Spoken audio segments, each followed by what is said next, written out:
Bismillahirrahmanirrahim. I am Shahzad Waheed, your biology teacher, और मैं आप लोगों से मुखातिब हूँ पंजाब ग्रुप ऑफ कॉलेजेस के प्लेटफॉर्म से। और माय डियर स्टूडेंट्स, नबी रहमत सरकार दो जहां सल्लल्लाहु अलैहि वसल्लम की इस दुआ के साथ और बेज़िदनी इल्मा हम अपने लेक्चर का आगाज़ करते हैं। और इस आज के लेक्चर में हम प्लांट लाइक प्रोटिस्ट के बारे में डिटेल से डिस्कस करेंगे, राइट। और यू नो वेरी वेल कि हम इन्हें आमतौर पे एल्गे और अल्गी भी बहुत से लोग इसे बोलते हैं, बहाल से एल्गे बोला जाता है। हम एल्गे को डिटेल से पढ़ने के लिए मूव करते हैं to the white board. Kingdom Protista, you know कि हम लोग इसे प्रोटोक्टिस्टा भी बोलते हैं, और इसकी जिस सब डिवीजन को आज हम पढ़ने वाले हैं उसका नाम है plant like protists. And you know very well कि हम प्लांट लाइक प्रोटिस्ट को एल्गे और एल्जी के नाम से जानते हैं। और what are the learning objectives of the day? Learning objectives of the day मेरी विश ये है कि to enable my students to write details about the following points, यानी कि इस लेक्चर को सुनने के बाद मुझे कभी उम्मीद है इंशाल्लाह कि आप इन चीज़ों के बारे में बहुत अच्छे तरीके से लिख सकेंगे। पहला पॉइंट यह है कि we have to write the definition of algae. तो एल्गी की डेफिनेशन स्टूडेंट्स ये है कि एल्गी आर यूनिसेलुलर और मल्टी सेलुलर। बहुत से लोग इसे मल्टी भी बोलते हैं, वो भी ठीक है। यूनिसेलुलर और मल्टी सेलुलर ऑटोट्रॉफिक। ऑटोट्रॉफिक का मतलब होता है स्टूडेंट्स कि जो अपनी फूड खुद बना सके। ऑटो का मतलब हो गया सेल्फ, और ट्रॉफ का मतलब हो गया फूड और रिवॉर्ड। तो यूनिसेलुलर और multicellular autotrophic organisms are called as what? Algae, right. इनका जो काम है वो वही है जो हमारे नॉर्मल प्लांट्स कर रहे हैं, मींस फोटोसिंथेसिस। कैन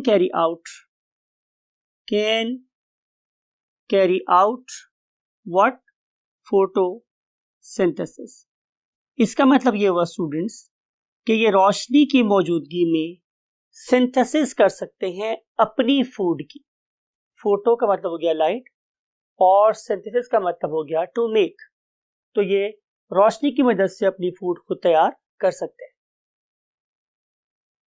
अगर ये वाला काम प्लांट भी कर रहे हैं और ये वाला काम ये भी कर रहे हैं, तो फिर दोनों में डिवीजन ऑफ वर्क कितनी है? तो आंसर ये है कि अबाउट 50 to 60% फोटोसिंथेसिस कौन कर रहे हैं? हमारे ये वाले प्लांट्स जिन्हें हम लोग एल्गी बोलते हैं। So they are doing a wonderful contribution. They are participating in the terms of what? Line share, काफी ज्यादा रोल जो भी प्ले कर रहे हैं। फिर हम इसके बाद देखेंगे कि अगर ये भी ऑटोट्रॉफ्स हैं और प्लांट्स भी ऑटोट्रॉफ्स हैं, तो फिर इन दोनों में फर्क क्या है? मीन टू से हम ये वाला पॉइंट पढ़ने वाले हैं कि डिफरेंस फ्रॉम प्लांट्स। जैसे आपने देखा कि मैंने इस फ्लैश कार्ड में आपके लिए बाइफरकेट करके दो बातें लिखी है स्टूडेंट्स। नंबर एक कि आप लोगों ने इनके सेक्स ऑर्गन्स के बारे में बात करनी है, और नंबर टू डिफरेंस है वो ये है कि आपने इसकी ज़ाइगोट के बारे में बात करनी है। तो आइए हम इन दोनों बातों को सीखते हैं। So difference, we want to write the difference from plants.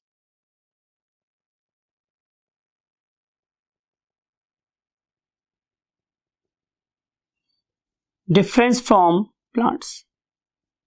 तो स्टूडेंट्स पहली बात यह है कि आप लोग एल्गी के अलावा किसी भी प्लांट को स्टडी कर ले, मीन टू से चाहे ये मेरे पास ब्रायोफाइट है, चाहे ये मेरे पास ट्रीडोफाइट है, या ये मेरे पास जिम्नोस्पर्म है, या ये मेरे पास एंजियोस्पर्म है, उन सब से एल्गी इस एस्पेक्ट से डिफरेंट है कि इनके सेक्स ऑर्गन्स यूनिसेलुलर होते हैं.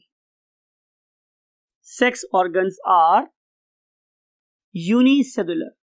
इसका मतलब ये होगा कि एक ही सेल है जो ऑर्गन भी है और वही बाद में गैमेट में ट्रांसफॉर्म हो जाता है.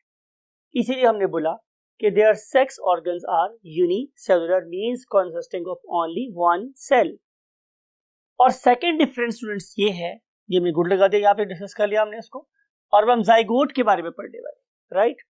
तो अगर मैं जाइगोट के बारे में बात करूं तो dear students, normal plants they normally protect their zygotes in multilayered coverings. लेकिन एल्गी के केस में ऐसा नहीं है. इनकी फर्टिलाइजेशन एक ऐसे सेल से हो रही है और एक ऐसे सेल में हो रही है that is consisting of only one cell. तो ये वाला वन सेल बाकी सेल से कैसे प्रोटेक्ट हो सकता है? तो पॉसिबल नहीं है. तो इसका जो सेल है, जाइगोट है, it is not well protected. It is not well protected, right. तो एक ही सेल है, वही जाइगोट में ट्रांसफर होता है और उसी पर्टिकुलर सेल से आगे नया ऑर्गेनिज्म बनना शुरू हो जाता है.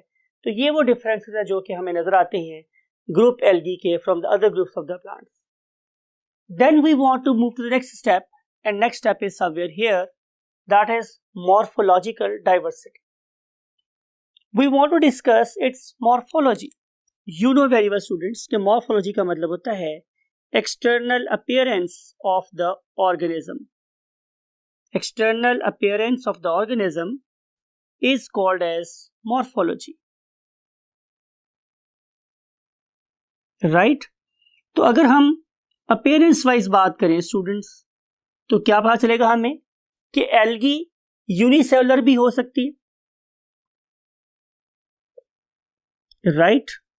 नंबर 2 कि एल्गी मल्टी सेलुलर भी हो सकती है. और अगर ये मल्टी सेलुलर हुई तो फिर क्या चांस हो सकता है स्टूडेंट्स कि इट विल मेक फिलामेंट्स. अब फिलामेंट जैसे कि आप लोगों के बाल हैं, हम हर उस चीज को फिलामेंट बोलते हैं जिसकी चौड़ाई बहुत कम हो और लंबाई बहुत ज्यादा हो, something like your hair.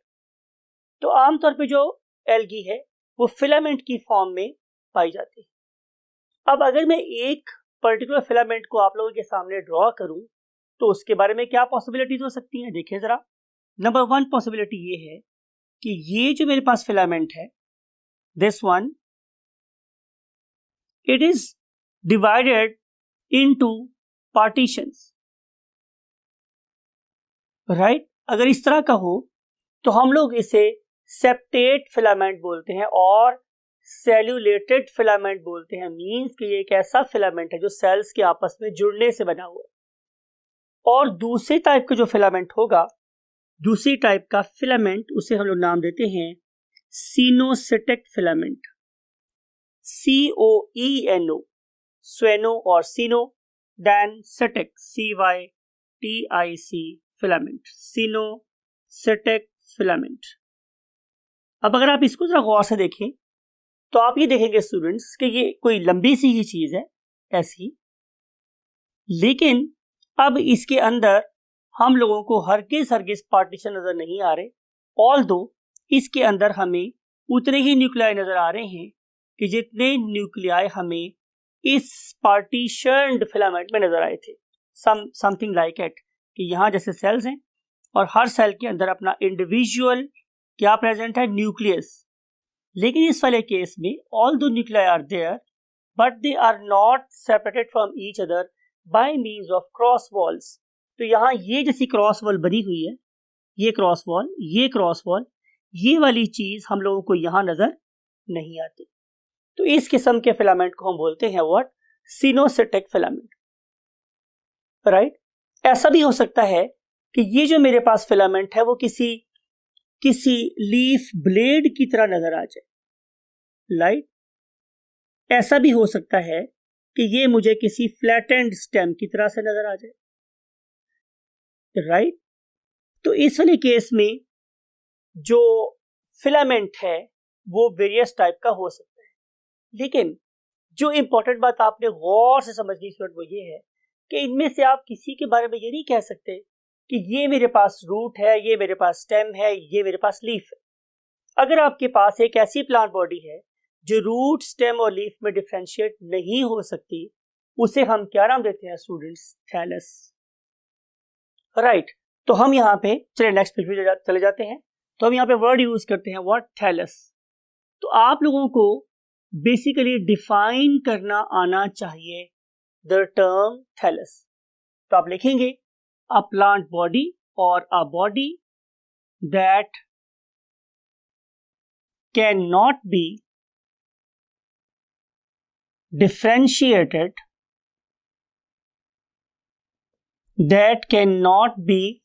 differentiated into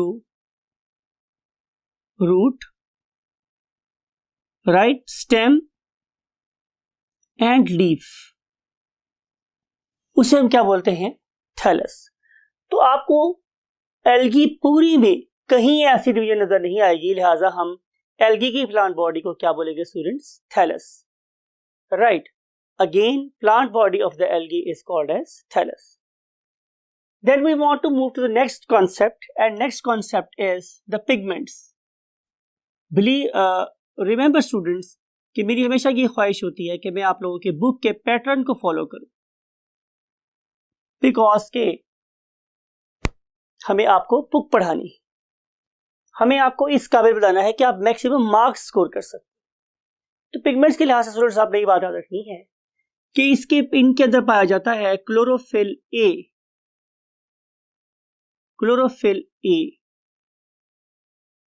right, plus इसके पास पाया जाता है कैरोटीन। अब जो कैरोटीन है ना स्टूडेंट्स, ये दो तरह के हो सकते हैं, या तो ये होंगे येलो कलर के, राइट, और या फिर ये होंगे ऑरेंज कलर के। दो तरह के कैरोटीन हो सकते हैं, येलो और ऑरेंज। अब इसके अलावा अगर आप इस लेक्चर के एंड पे हम आपसे एक टेबल शेयर करेंगे तो आपको पता चलेगा कि इस पर्टिकुलर ग्रुप जिसे हम एल्गी बोलते हैं उसमें बहुत डाइवर्सिटी है in the terms of pigments as well. For example, अगर आप लोग इनका एक ग्रुप देखें जिसे हम नाम देते हैं रेड एल्गी, तो इस पर्टिकुलर रेड एल्गी में जो पिगमेंट पाया जाता है उसे मैं डेलिबरेटली, चलें इसको भी रेड कर देते हैं कि रेड एल्गी है हमारे पास। इसमें जो पिगमेंट पाया जाता है it is called as phycoerythrin,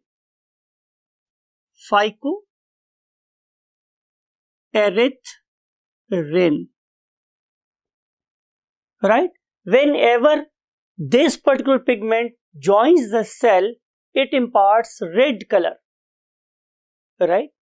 इस तरीके से हमारे पास फ्यूकोजेंथीन एक और पिगमेंट है, फ्यूकोजेंथीन,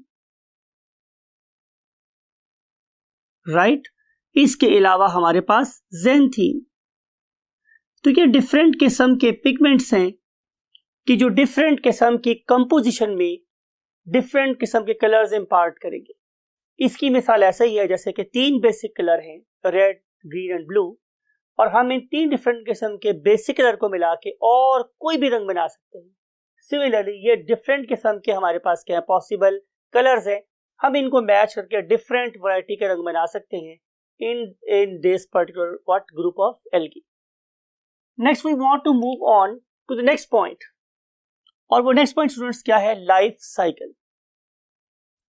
साइकिल ऑफ एल्गी।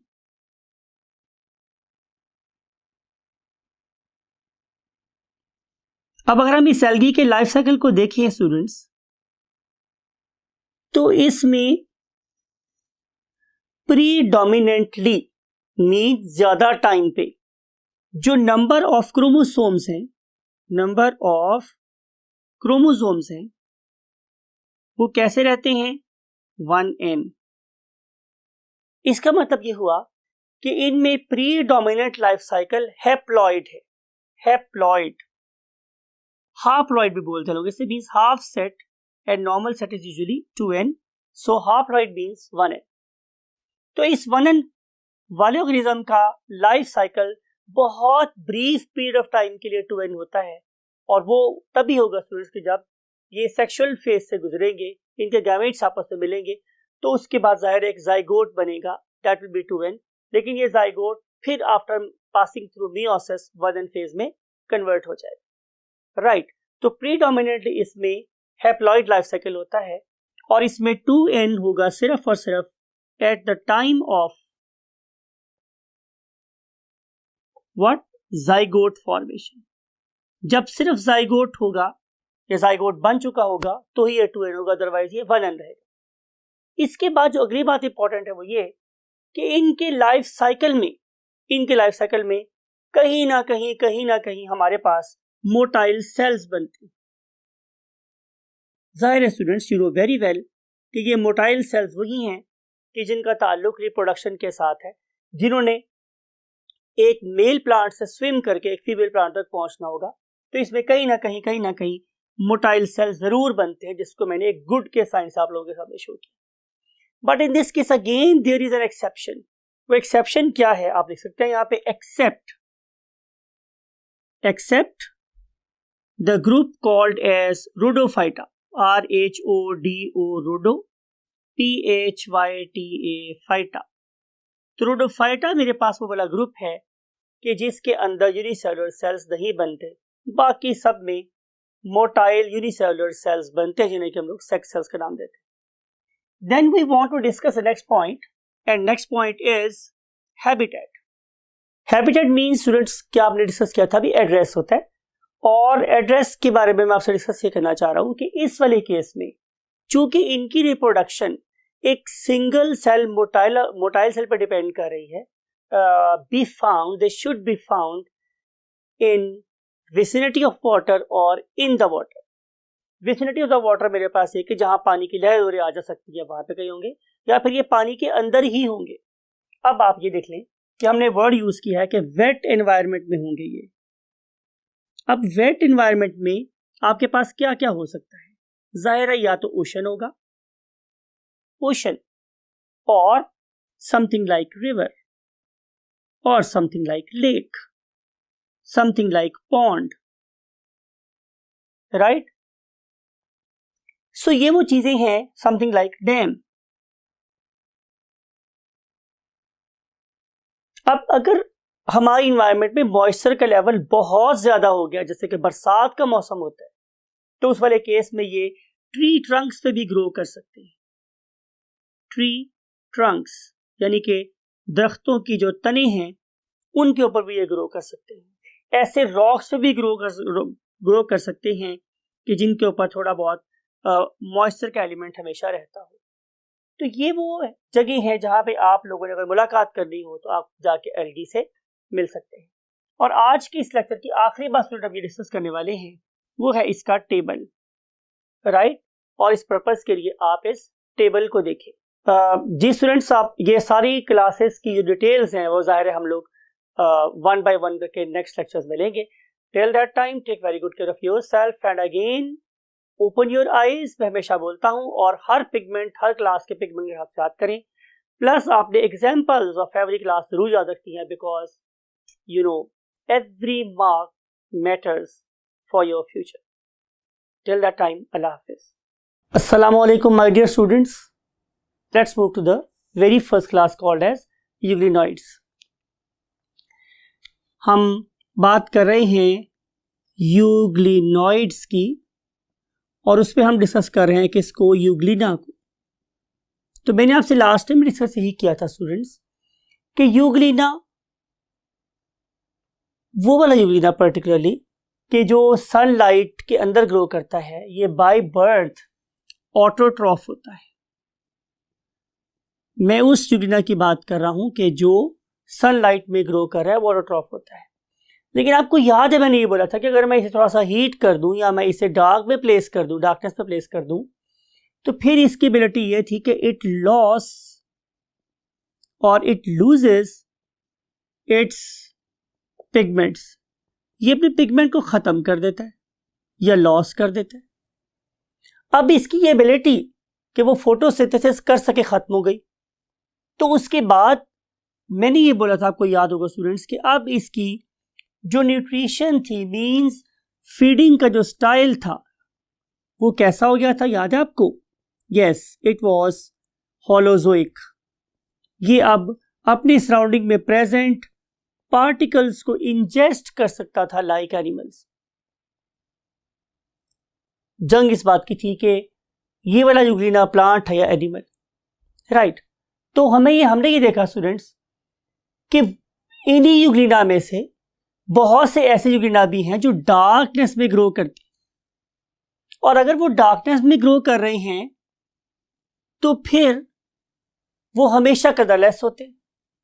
और अगर ये हमेशा कलरलेस हैं तो क्या मतलब हुआ कि ये अपनी फूड खुद नहीं बना सकते होंगे, तो ये बाय बर्थ ही हेटेरोट्रॉफ्स हो गए। बात हो रही थी कि हम यूग्लिना के ग्रुप को कहां प्लेस करें। तो फाइट थी between plant, there was a fight between botanist and zoologist. Botanists were considering it as a plant and zoologists were considering it a plant-like animal. और इसीलिए जो zoologists थे वो इसे फाइटोमास्टिगोफोरा में प्लेस कर रहे थे कि भाई ये है तो एनिमल लेकिन प्लांट जैसा एनिमल है। तो फाइटो मीन्स प्लांट, फाइटोमास्टिगोफोरा, इसमें इसको प्लेस कर रहे थे। यू नो, इस कॉन्फ्लिक्ट का एंड कब हुआ कि जब हम लोगों ने एक लेटेस्ट टेक्नोलॉजी को यूज किया। वो लेटेस्ट टेक्नोलॉजी क्या थी स्टूडेंट्स? डीएनए एनालिसिस और डीएनए सीक्वेंसिंग। जब मैंने डीएनए सीक्वेंसिंग टेक्निक यूज की तो मुझे पता चला कि ये वाला ऑर्गेनिज्म प्लांट्स के बहुत दूर है और एनिमल्स के पास है। प्लांट्स से दूर है, एनिमल्स के पास है। लाइन में देखूं तो कहीं यहां एग्जिस्ट कर रहा है। प्लांट्स से ये बहुत दूर है, एनिमल्स के पास है। तो आज हम लोग इसे किस में प्लेस कर रहे हैं स्टूडेंट्स? एनिमल्स में प्लेस कर रहे हैं। लेकिन बहरहाल इनके वो वाला ग्रुप, वो वाला ब्रांच कि जो फोटोसिंथेसिस कर सकता है, उसको बहरहाल हम इसमें प्लेस भी कर सकते हैं। Now we want to move to the next class that is called as dinoflagellates. उसको हम नेक्स्ट कॉलम में पढ़ते हैं। डाइनो और dinoflagellates, whatever you want to pronounce, I love to say डाइनोफ्लैजिलेट।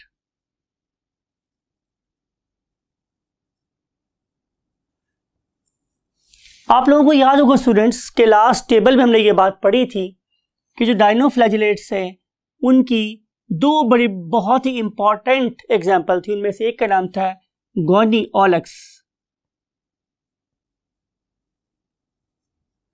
and other one was Seratium or Seratium, whatever you want to like, बस most important थी कि आपको स्पेल याद होने चाहिए।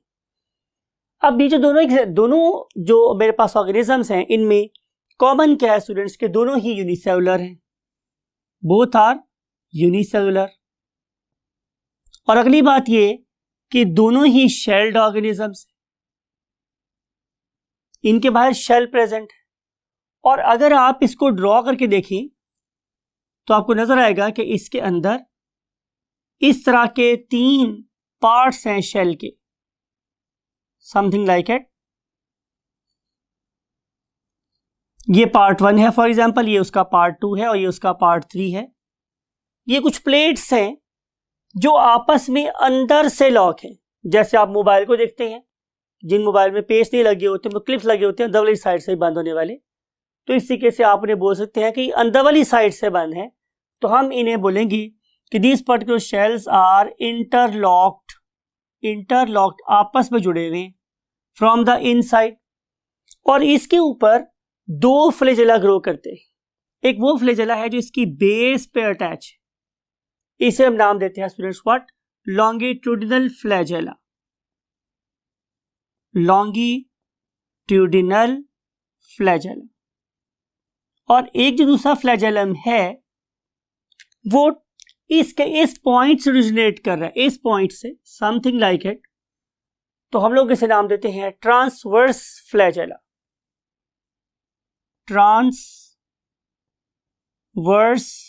फ्लैजेलम, वह तो इसे फ्लैजेलम ही लिखना चाहिए, so try to modify it as well because it is singular, तो फ्लैजेलम, राइट। इनमें एक यूनिक प्रॉपर्टी है कि साल के किसी टाइम पे दे अंडरगो पॉपुलेशन एक्सप्लोजन। अब इससे मुराद क्या है कि साल के किसी हिस्से में इनकी तादाद लाखों, करोड़ों, अरबों, खरबों में चली जाती, राइट। और जब इनकी तादाद इतनी ज्यादा होती है तो ये समंदर के पानी को भी अपने रंग जैसा ब्राउन कर देते। ऐसे लगता है कि जैसे ये एक ही कोई बहुत बड़ा देव हैकल ऑर्गेनिज्म दुनिया समंदर में खड़ा है, समंदर में प्रेजेंट है, खड़ा नहीं प्रेजेंट है।